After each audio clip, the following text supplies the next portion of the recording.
Hello again, I am Blunty, and for all of you who have been accusing me of being a Sony hater or being paid by Microsoft to badmouth Sony over the last few videos and getting all pissy about that, you're idiots for a start. But number two, I hope to dispel those things today because Microsoft had done something absolutely so outrageous, so brutal, so mean-spirited, so bitter, so unforgivable to content creators and streamers and gamers in general that I don't know what I'm going to do moving forward as far as supporting any of their products go, because this is so vile and disgusting. Uh, it's outrageous. It's unfair. Sorry, I slipped in a bit of Star Wars there. Serious face. Before we continue on, this is Future Blunty recording this bit after I've recorded the main bit of the video. It is a pretty rambly video because I haven't got a script or anything, but I do really hope you pay attention to all of it because I'm going to touch on several different issues that are all dramatic and concerning, and you sort of need to get a little perspective on. Hopefully I can provide that for you. But otherwise, in the theme of today, please, any support would be fantastic. Patreon support, or subscribe and ring the bell and leave a comment to do the thumb and all that sort of stuff, and come over to Twitch and follow me there and come along the streams and do whatever you can to support me there, because we've just been reminded how flaky this job can actually be. Panic. I'm having a panic attack. I was joking, but no, I am legitimately starting to get super stressed out. On to the rest of the video. I'm going to go take some deep breaths. Oh, Blunty, you're so anti-Sony lately. Why don't you say bad things about Microsoft? Well, here you are. I'm about to say some really bad things about Microsoft because Microsoft, who own Mixer, just torpedoed hundreds upon hundreds upon hundreds of content creators. And they did it in about the most abusive, hateful, bitter, shitty way they possibly could have, and no one's going to trust them ever again. So I wake up this morning, and as I do, I reached for my phone before my eyes were even open, and flicked through my social media feed to see what was happening, checked up on the YouTube comments and stuff like that, and I see my social feeds are full of my fellow streamers and industry peeps, and anyone related, even tangentially, in satellite orbit around the concept of content creator, and in particular live streaming, all retweeting and commenting on the news that Mixer have sent out news that they're just shutting down. With less than a month's notice, 30 days notice, I think it was, before July ends, they're just shutting down Mixer and shunting it all over to, of all places, Facebook Gaming. Who the hell wants to be on? Anyone who still has a Facebook account, by the way. I don't want to go into a whole side tangent about how just evil Facebook is. But if you still have a Facebook account, you're still using Facebook, I don't care what your excuse is, you're an idiot. Oh, but I need it to keep in contact. No, you don't. I keep in contact with people just fine without Facebook, and I have done for like 10 years, because just why would you be on that platform if you're aware of what that platform has been doing and continues to do as far as, personal dignity and privacy and security, and it's just, why? So to briefly recap what happened is Mixer sent out a message and a blog post and everything and said, hey, thanks for all your support over the last few years, but we're shutting down by the end of July. And, if you're a partner, then yeah, you get your full payout and you can go over to the Facebook. I flipped through a few Mixer streams this morning. 0 people are planning to migrate to Facebook. Like everybody in their sort of just chatting section, I forget what they call it. Twitch calls it just chatting, the talking head stuff. Everyone I checked on, from people with 20 viewers at the time to people with 400, 500 viewers at the time, all of them were talking about how they're going back to Twitch.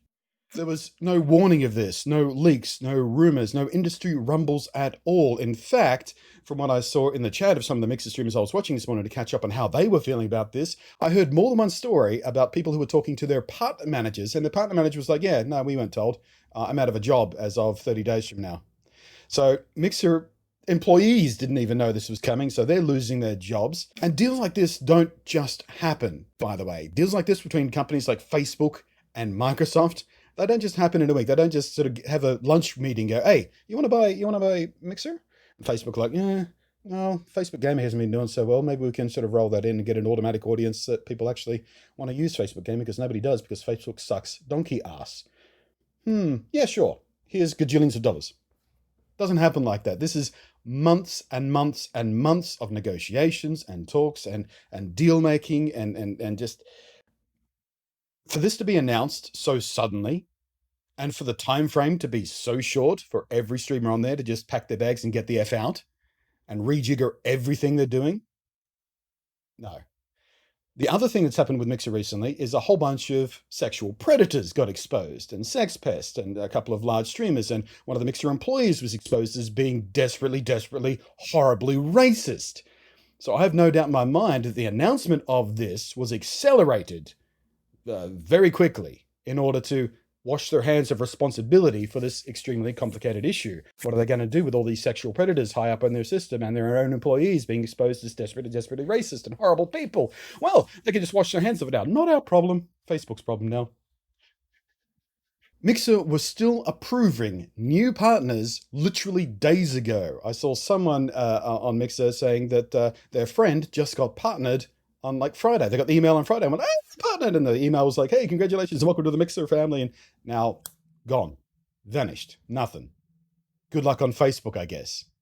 And there were a lot of Mixer streamers I was looking at this morning who were literally in tears, either sobbing directly on stream because this hit them out of nowhere, or their eyes were very clearly red and puffy. They have been crying previously, and there were people in chat going, "Oh, why are you being such a crybaby? You're just a streamer. You're just someone, and you just play games online, get a real job, blah blah blah."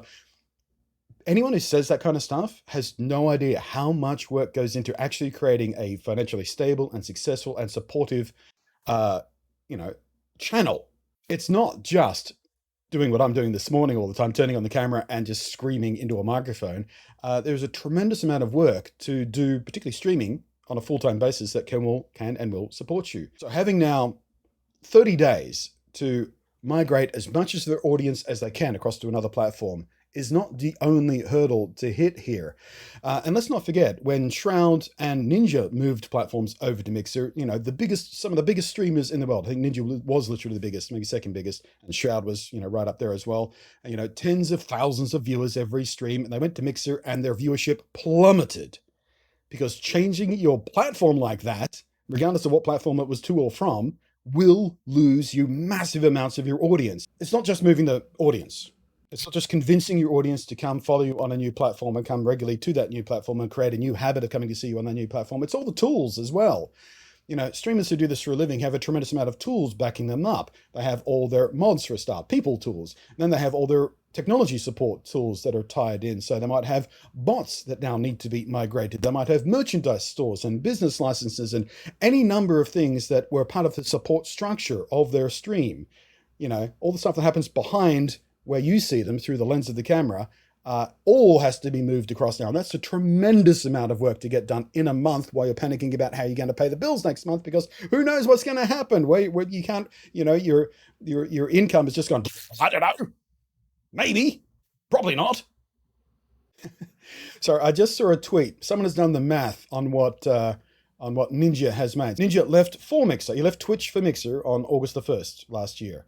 Today, his contract's basically null and void, essentially. So he got paid the full amount, $30 million, which is what I'm saying here. And he was only on the platform for 326 days, and someone did the math on this. That means Ninja got paid for playing Fortnite, and Valorant, I guess, $92,000 or $92,024 per day for less than a year of streaming onto a Mixer.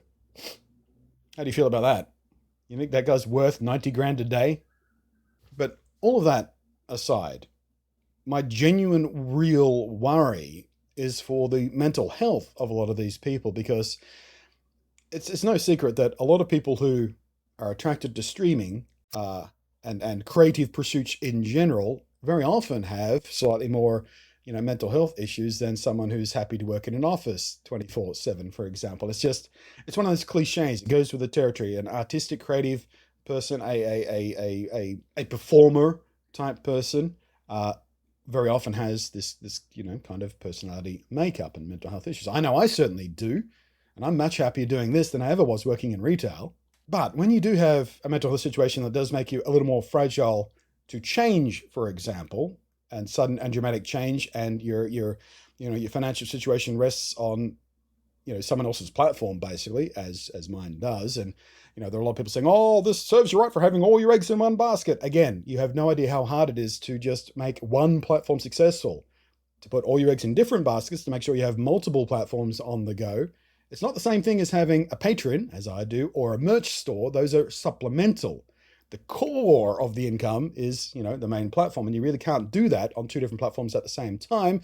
Number one, because once you become a partner for either of those platforms, it's usually explicitly not allowed in your contract. I can't co-stream gameplay, for example, from Twitch to YouTube, even though my YouTube channel here is quite a lot bigger. And if I did co-stream, I could perhaps bleed some of the audience here across to Twitch a bit more easily for the game streams, the live streams that we do on the weekends. And if you haven't followed me there already, ding, down below, there's the Twitch thing. It's usually about there-ish, I think, about there, right? Twitch thing. But there are literally hundreds upon hundreds upon hundreds, thousands of creators out there who were trying to make this as a living or had made this as a living, and all of a sudden their future is just nebulous and vague, and who knows how they're going to do, and so much work to try and do, and how long is it going to take to get them back to where they were? Are they going to have to give up streaming altogether to get a real job, because otherwise they won't be able to pay rent or keep food in their belly, or pay the power bill or anything? I don't think it's outside of the realm of possibility that some of these people, faced with this kind of sudden and dramatic uncertainty and stress and panic and just a massive change, it might send certain people into a very dangerous spiral that could end very dramatically. There's an S word I want to say, but if I say the word out loud, chances are the advertising algorithms here on YouTube go, demonetized. And for those of you who don't suffer from mental health issues and don't know what things like manic depression, as I have, feel like, and don't know how easily it is to spiral down into ridiculously dark thoughts that no sane person would ever have, and you can't just convince yourself out of it. It is a brain chemistry thing, it's a biological thing. It's not just a mood. It's not just, I'll cheer up. Not going to be that bad. Events like this can send you spiraling into that kind of depressive episode. I know. That happens to me all the bloody time. Luckily for me, I haven't had the thoughts in a very long time, but used to sort of lean towards that way quite a lot. And I don't want to sort of go into that. Maybe we'll talk about that in a different video. But point is, if you have friends, acquaintances, peers, whatever it is, who do stream on Mixer and have been trying to give them any support you can. Let them know you're there for them, and just be a friend, be a pal, be an ally, whatever word you want to choose, because I speak from experience. That kind of uncertainty in your life can lead to some very dramatic issues. So I'm genuinely worried, I guess is the only word. I'm panicked almost. The more I think about it, the more my own heart's starting to race and worry, and I feel myself balling up with a bunch of stress over concern and empathy, I guess is the word I'm searching for. I feel a tremendous wave of empathy for these people who are suddenly just effed. But yeah, at the end of the day, what Microsoft have done here, what the Mixer team have done, who are, they are Microsoft, it's owned by Microsoft, so the buck stops with Microsoft. What Microsoft have done here to the gaming community, to the streaming community, to the creative community, to the content creator community is not only outrageous, but unforgivable. Absolutely unforgivable what they've done here and how they've done it in particular. It's okay to shut down a platform if it's not working for you. Like Microsoft, obviously they went to Mixer hoping to build a huge platform and really put Twitch on their toes and everything. And that was part of their business plan to fold everything Xbox and Windows all into this Mixer thing and have a big content creator pyramid. And it didn't work out for them. It wasn't growing fast enough. It wasn't growing the way they wanted it to grow. They spent tremendous amounts of money buying sellouts like Ninja and Shroud. Come over here, bring your audience with you. That didn't work for them. So they had to cut their losses at some point. Business decision. That's fine. I understand that. But giving people no warning, sending everyone an email saying, 30 days and you're effed. 30 days and get the hell out. We're shutting it all down. Piss off. We're done with you. Right. Next thing. That's not good enough. In no universe is that good enough.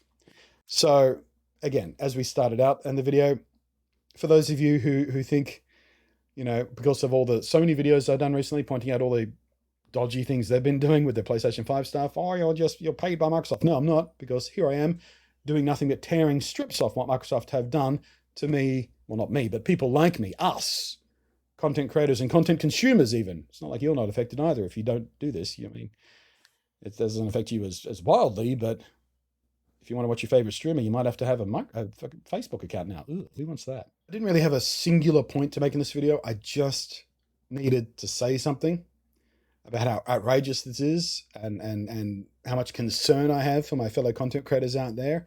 I never really watched anyone personally on Mixer. You know, my content creator stuff tends to come from YouTube and Twitch. I've gone to Mixer a few times to check out a few things, but never really followed anyone directly there. So I don't have any direct links with anyone personally there. But as a fellow content creator, you have the entirety of my sympathy. There's not much else I can do to help you at this point, but you have the entirety of my sympathy, and I really, really hope things. I hope you fall into a track and just it's smooth riding to wherever you wind up next. Because again, I know from personal experience how incredibly stressful a situation like this can be. I'm tied up in not just thinking about it, just putting myself in your shoes. I have no idea what I would do if if Google just sold YouTube tomorrow and said, all right, 30 days and you'll have to go to Facebook or something. So thanks for watching. I am Bloody. Thank you, especially to my patrons. Speaking of all eggs in one basket, please. I haven't actually posted much to the Patreon page recently because there hasn't been much behind the scenes stuff to actually post about. So I don't know, maybe I'll make something up and post it up there later today. Just say extra thank you to those guys, because small amounts of patrons, but it is a meaningful contribution to just helping me feel a bit more sane about the inevitable uncertainty of being a content creator relying on ad revenue. And again, Twitch.